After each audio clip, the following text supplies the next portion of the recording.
ACU TV proudly presents On Campus with your host, ACU Vice President and Dean of Campus Life, Dr. Gary McCaleb. Here's Gary.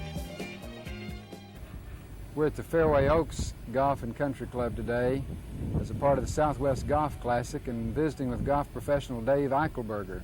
Thank you, Dave, for taking the time to visit with us for a few minutes. Thanks, it's fun.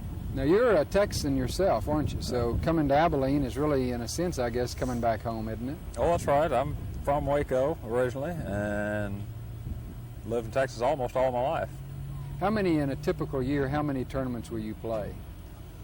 Oh, I'd say between 30 to 32, somewhere in that range right there. This year I've played in a few less than that, but for the most of the years I've played, it's been right around 30 to 32. So do you make specific selections of the tournaments you want to play and the tournaments that you intentionally skip, or does it just happen according to the calendar year? Well, there's only maybe one or two that that I plan to skip, and there's really only maybe 8 or 10 that I for sure am going to play. I mean, the rest kind of goes, if I'll hit a streak where I'm not playing so good or something like that, then I'll maybe take a couple of weeks off. Or if I hit a streak where I'm playing real good, then I just keep on going. Yeah. And you play right on through. But there's generally, I guess most guys will play 75 to 80% of the tournaments. I mean, a 30 to 35 tournament schedule is pretty common. Mm-hmm. You know, for a professional sport, golf, I guess, has the longest season of any sport, doesn't it? Because it's almost a year-round sport. Start the 1st of January and go through the official tour goes through the 1st of November. But then even after that 10 months is up, then that's one tournament per week. Yeah. And then after that's over, though, you still have a few of your invitational Pro-Am tournaments. There's one in Maui, and there's one in Scotland, and then there's your mixed team tournament in Florida, then there's a Chrysler team event. I mean, there's still 4 or 5 or 6 more kind of, they call them unofficial events, where the money doesn't count in the standings. So that really didn't leave you much of an off season, does it? Doesn't leave much of an off season at all. I mean, it's pretty, you can play year round if you want to. What does that do to you mentally from a standpoint? Do you get to a point in a season where you feel like you're just mentally exhausted? Well, once again, I think there's so much that depends on how you play. Yeah. I mean, if you're playing good, then it's pretty tough to get what you'd call mentally exhausted. I mean, like, for instance, Bob Tway this year has had a fantastic year, and I think he's probably played in more tournaments than anybody. I mean, I know in the little category for rounds played that you'll see on statistics sometime, he's the leader in rounds played as well as the money. So he has played a lot of tournaments this year. I don't know how many, but he's played in probably more than anybody, and he's done okay. From a mental preparation standpoint, when you get to the end of the year, do you feel like you've kind of closed that year, and then when you come back into January, does it really seem like you're starting a new year, or does it just an ongoing thing that never ends? No, I mean, I guess there's maybe about a 3-week period there where there's really nothing you can play in along about Christmas and that week after, and sometimes the New Year week there. So there is a little time off, but I know there's always the feeling you get when you come out to the Bob Hope tournament back at the first of the year, that here you are kind of starting over again. There's a new year going, and it's just kind of, that's the feeling you get. From a standpoint of your own personal experience in playing golf, when did it start? In high school or earlier than that? Well, I guess I started when I was about 12, right in there, just in the junior program at our club in Waco, and started playing in local golf tournaments when I was like 13, 14, and then went on and kept playing through high school. And along about in there, I guess, started playing almost every day. I mean, just go out and play in the afternoon after school and all day on Saturday and Sunday. And then when it went to college, went to a good golf school at Oklahoma State. I mean, they've really got a good program there for golf. And at the time I went there, I mean, I was really not real sure if I could make the team or not when I was a freshman. But wound up did make the team my sophomore year, and we had some good teams and played good, and just right in there from the time I was, I guess, maybe between age 16 and age 20, just really played every day, and that's kind of when I decided that I might want to make golf my profession. In college? Right there when I was in college. In college, is that when you realized you might be good enough to play professional golf? Well, I mean, you really never realize, or you don't know if you're good enough, really, until you get out there and try it. I mean, that's when I knew that I wanted to try, was when I was in college, and I was going to, I could hardly wait till I got out to where I could, go and see. And sure enough, well, I had a little time in the military there right after I got out of school, but I guess in 1966 was when I first started playing the tour, and just kind of didn't come in with a bang, but started off slow and just sort of progressed up to where I felt like I could make a living at it. So that means if you started in 66, you're about on your 20th anniversary of playing professional golf. You about got it right there. From over a 20-year period, have you seen much change as far as the professional golf play? Of course, the purses, the money you're playing for is tremendous now compared to what it was. Then a big tournament when I first started was a $100,000 tournament. Most of them were $60,000 to $75,000 total purse, and the big one was $100,000. And then also, of course, the number of players. I mean, at that time there were maybe 150 total guys playing the tour, and I'd guess you would say there was maybe 60, 70 to 80 what you would call really good players, capable of making money. And now, there's probably, you have to limit the number that can play at around 200, I think. And, there's 150 of those are what you'd call really good players, and there's just more every year. Mm. You've probably seen this happen a lot, but I know there have been times when I'm aware that there have been what would be considered an outstanding collegiate golfer, but he never really makes it, and certainly not to play 20 years as a professional golfer. Is there any way that you can differentiate between what it takes? In other words, is there something different that is required to be a successful professional golfer than there is for a collegiate golfer? Well, I kind of think that it just gets all down to the mechanics of the golf swing, just how good mechanically your swing is. If you've got a good golf swing, then you're going to last longer than somebody that doesn't. And a lot of times, you'll see guys that are real good college. You don't see, not that often, you see guys that are real good in college and then come out and just don't do anything. Sometimes they'll maybe only have a good year or two and then they're gone, but it's really tough to put your finger on just that, whatever it is. There's so many things that go into making up a good player. Mental attitude has a lot to do with it. You can kind of first come out and, you don't qualify and you miss a few cuts. You can really get down, and it's tough to just have that perseverance to just hang in there, and just, keep, I know I can beat these guys, just keep going until you finally can get a groove and get going. When you talk about a good golf swing, you said that's the most important thing. What do you mean by a good golf swing? Is there a textbook swing? When you think about people like Palmer and Trevino, their swing was kind of unorthodox in a certain extent. Sort of. You get down to you got to have a good grip. That's good golf swing's built around a good grip, and you see most of the guys on the tour have that. You see some amateur players with a little unorthodox style. The more unorthodox you are, the tougher it's going to be. Just because you're unorthodox does not mean you can't make it. A la Trevino or Miller Barber or somebody like that. But there are certain things that they do well. All good players out here, all of them have certain things that they do well. And some of them have a lot of things that they do well. Those are the great players. And it's just how much of this that you have is going to make a difference as to how long you can play. How your swing will hold up under pressure.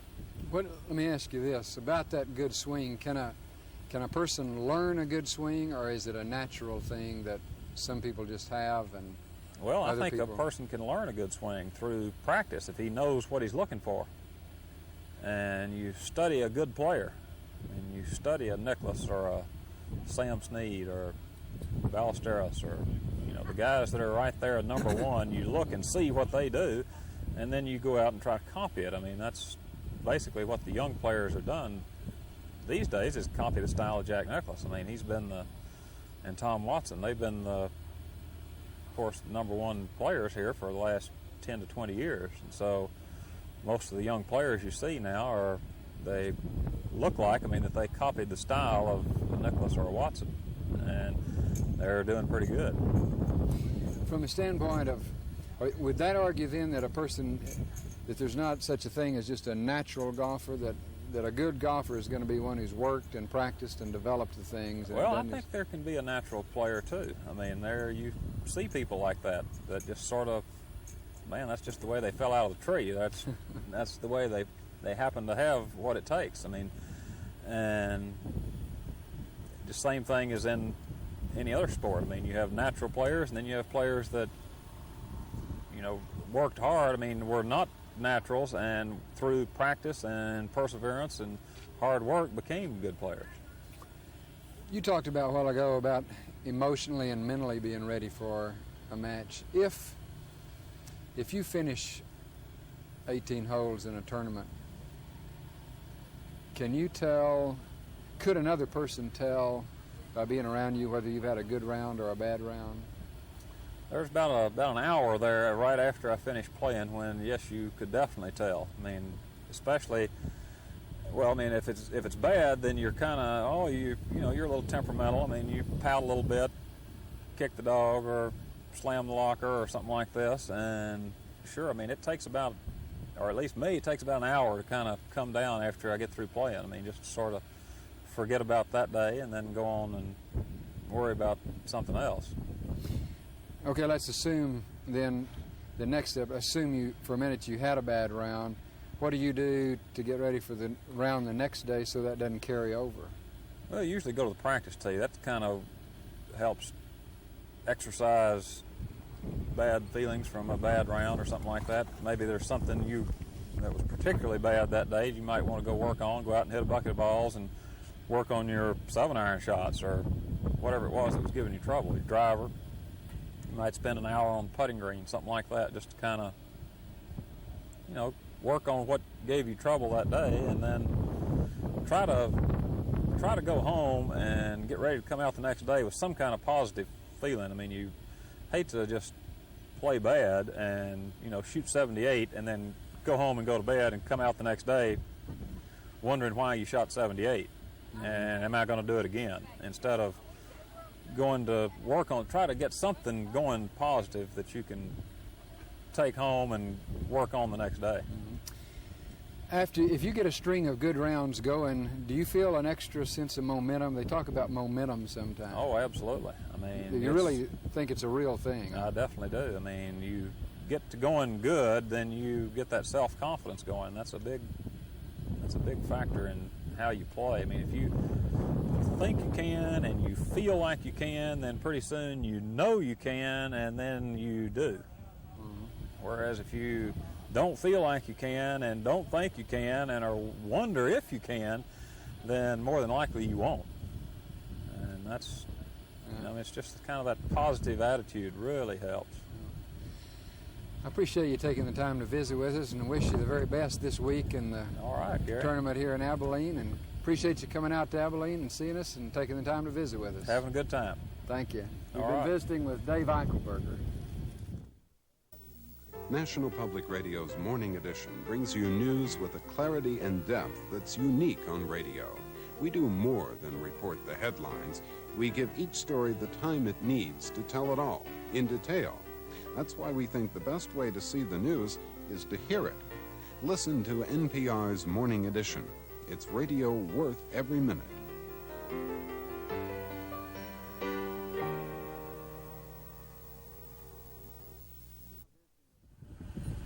We're now visiting with professional golfer Dan Pohl.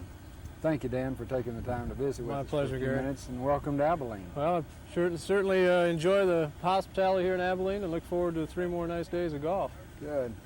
This has really been, at least in my mind, I would think you would evaluate this as having been a successful year for you. How do you feel about the year so far? Well, there's no question it's been my best year with the 2 wins at Colonial and the World Series of Golf, along with some other top finishes. It's a lot of, it makes golf fun, and so I'm looking forward to. I've got to play a few more tournaments this year, and see, I played pretty good today, so I've got an opportunity to at least take some of the Abilene money home with me and enjoy the hospitality of Abilene for a few more days. Let me ask you this. Looking back over the year now, as it's happened so far, what do you think are the factors that caused this to be the best year for you so far? Well, I think one of the biggest things, Gary, is I've been real patient. I had a tendency early in my career to let things bother me a little bit more, and I kind of came out this year with an idea of let's have fun, let's do the things we know we can do on the golf course, but don't have the highs and lows. Let's try staying on an even keel. If you make a birdie, that's great. If you make bogey, that's it's not great, but at least try making it so it's not the end of the world. And so, with that in mind, I've been able to really concentrate a little bit more on just doing the things I know Dan Pohl can do, and it's really helped when I've been under the gun and down at the final holes, as I've been able to just go ahead and do the things I know I can do and not try pressing to do things that aren't natural for me, not trying to hook it into a par 3 that I know I normally play the ball left to right, so I'm not going to try hooking a shot in when I'm under the pressure situations. I'm just going with what I've got and being patient and being mature in my course management. I think that's been a real key. You mentioned a while ago, you said, I'm going to just go out and have fun this year. We hear coaches say that to players in all different kinds of sports. Let's go out there and have fun. But how do you go out there and have fun and at the same time know this is serious business? Well, it's tough. It's a learning experience for everybody, and as the young players are put in such a situation where it's the golf tour top 125 this year will probably be $65,000-$70,000 to take them out, to make the top 125. So that's a tough chore for anybody out here, and so you're really put in a pressure-packed situation coming out on the tour, and it's too difficult to have fun. But I think the 8 years and going on 9 years that I've played out here, I've had some success, and I've been able to enjoy the things off the tour and on the tour that make golf what it is, and that's meeting the people, going to beautiful areas of the country. I've met a lot of people in Abilene that are close friends I consider now, and I enjoy every year coming back. And so you try putting all the positive things into the situation that you can and take out the negative. And like Hal made a good comment, Sutton, about playing in the wind, that a lot of the players that come here for the first time and they see the wind blowing all the time, and it's a negative type of factor. And say I can't play in the wind, or this is a bad place because I have to play in the wind. And I've just made up my mind to put as many positive things in and have fun doing it. And this year has really proven the point to me, and hopefully, it's difficult. It's been a learning experience, and it's been tough for me to do that. But thankfully, I've got the ability to go off the tour. I've got a wife, and I just had our 3rd child at home, and I have a good time going home, and I put that into a positive frame of mind, and it's really helped. When you talked about this year being a good year, when you look back on this year, can you remember the first time that something happened that you thought, boy, things are going to click this year? Was it the Colonial win, or was there something, even just a high finish earlier? Well, I had played well early in the year, but I think the turning point for me was at Las Vegas when I finished 2nd behind Greg Norman. I came into the round a few shots behind, but I got in position to have an outside chance of winning the tournament. And then Greg just kind of put on the rollers and started rolling everything in on me, and I hung tight, and I played a good solid round, and even though I made a bogey on the last hole, I still finished 2nd and got $124,000 for it. Put me financially in a real good situation, but the main thing is that it gave me the positive attitude that, hey, I watched a guy just play one heck of a round down here and win a tournament that is the biggest purse we play for, and I felt like I hung tight and played a good round of golf, and really mentally that prepared me for a tight situation where you have an opportunity to win. And at Colonial, coming down the last few holes, I was tied, and then I was one behind, and then I made a putt to tie, and then I made a good putt on the 18th to go into the playoff, and then made the birdie putt on the first hole to win the playoff. So those type of things, I think, led up to the way of thinking that I tried bringing about this year, and it's really it's fun. It's fun to see something happen that you tried making happen. That you thought about at the beginning of the year. And I'm not a grind player. I haven't hit a ball. I went home for a month and I played one round of golf and I never hit a ball, and I came out and I feel like my attitude's exceptionally good, and that type of thing mentally will sometimes overcome the ball striking, maybe mediocre ball striking. And I think today I mishit a lot of shots. I hit some ugly-looking shots, and people probably said, God, I can hit it better than that. But because I kept a pretty good attitude going, I hit the next shot, and I made a putt, or I kept things going just because I had a good attitude about it. And I think that says a lot about the way my thinking has been. Hopefully I can continue to think that way. Sometimes they talk about the physical part of the game and the mental part of the game, and that's kind of what you were talking about there. If you try to divide it up, how much of a successful round of golf would you say depends on physical as opposed to the mental part of the game? Can you? Well, these guys, the guys on here are all good ball strikers. There isn't one guy on here that doesn't belong here hitting the ball wise. There's guys that you just watch them hit balls, and they just down the middle and on the green type of deal, and they struggle mentally to keep it going, or to keep a round going, and so my own thinking is that I have to want to play, and that's all mental. I've got the physical ability to go out and play well, but I have to think the ball around. I have to use the mental. I think it's like 90% mental and 10% physical. You have to be able to hit the ball, physically hit it fairly well, but you've got to be able to work it around. If you're going to miss a fairway or miss a shot, you got to get it to the side of the pin that you can have a chance to get it up and down. You can't make the crucial mental mistake at the wrong time. And that's maturity. That's learning to play. That's playing every golf course and playing a lot of rounds of golf under pressure situations, and really being able to mentally say, hey, I did, I done wrong type of deal at this situation. I have to work on that. If I get at the 16th hole again and the pin's tucked left, I can't miss it left over there in the in the deep grass. I've got to play it to the middle of the green and take my par and get out of there. But we have a tendency to sometimes think we're better than we are even. You want to hit it at the flag every hole and be aggressive every hole, and sometimes you just can't do that. And that's learning, that's maturity, and it took me a long time to learn that myself, I'll guarantee it. I've made a lot of mistakes out here, and I think that's what cost me winning some tournaments, is that I made the wrong mistake at the wrong time. And it's every kid that's out here, they're not kids, they're good players, they belong out here. We just need to, and I consider myself a young kid. I'm mentally young, but they just have to work on it and make sure they learn something from their mistakes. Going back to that Las Vegas tournament, in that last round, were you matched up in the same group with Greg. Norman? Yeah, Greg and Bob Tway. So is that the way you'd like it? Would you like to have be in the same group? Yeah, I want to see what, especially when you're playing with the guys like that. At that time, Bob had won San Diego, but he hadn't come into the big tournaments at the end. I mean, they're all big, but he had not made his move name-wise into the superstar type of a category, which I consider at this point in time he's on his way to it. But I enjoy that situation. I want to see what's going at me. And Greg was like 2 or 3 shots ahead of me at that point, and we were like 2 or 3 shots ahead of the next group. So it was him and I and maybe a couple other guys tournament to win type of deal. And you wanted to know exactly where he stood. And I got off to a good start and made a birdie early, and then he made one, and then he made another one, and he started draining it from all over the course. So it was kept me going. Even though I was 3 or 4 shots behind most of the day, I knew in order to hang in there, I had to play real good, aggressive golf.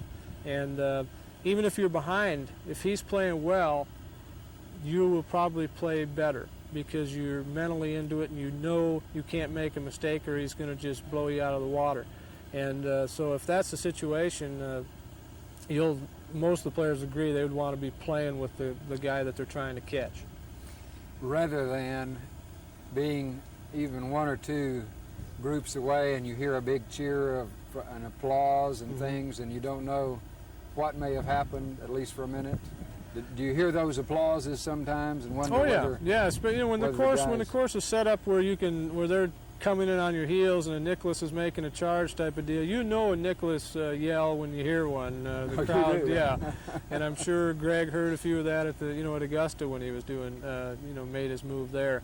But the people are pretty good. You know they're rooting for certain players, but they also appreciate good golf. And so if you're playing well and you're in the position, even though the other player is, maybe a Nicholas or a Palmer, and you're making a move on them, they're not going to be to the, just knock you down. They still appreciate you're playing good golf, and so that's what you want to do. You want to keep it going. You want to keep the pressure on them and show the guy that's in the lead that you're not going to back off. And sometimes that doesn't happen. Sometimes you look like you spinning your wheels or that you've never played golf before in your life. But that's still a situation that we all want to be in. We want to have the opportunity to win the golf tournament and have the opportunity to put the pressure on the guy.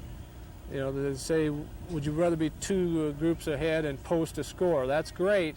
But when it comes down to the last hole and you're tied and you're playing with the guy you're tied with, that's when the game begins type of deal. And, any player that's out here, that's what we're out here for. Mm-hmm. We like the competition. We like that one-on-one type of deal at the end. Looking at the 4 rounds in a tournament, as far as the strategy of the whole tournament, would you like to go out, get in the lead the first day and stay in the lead all 4 rounds, or would you rather just kind of it makes it difficult to lead a golf tournament now. During these times with as many good players are in, is real difficult. The pressure just keeps adding, and you have a tendency to get maybe a little defensive come the last round. Or, Greg is, just like Greg Norman, he led all the tournaments going into the last round, the majors, and that's a lot of pressure. I mean, that's continually week, every day in and day out. But if you can stay somewhere around the lead, everybody will basically agree that the tournament is won on the last 9 holes.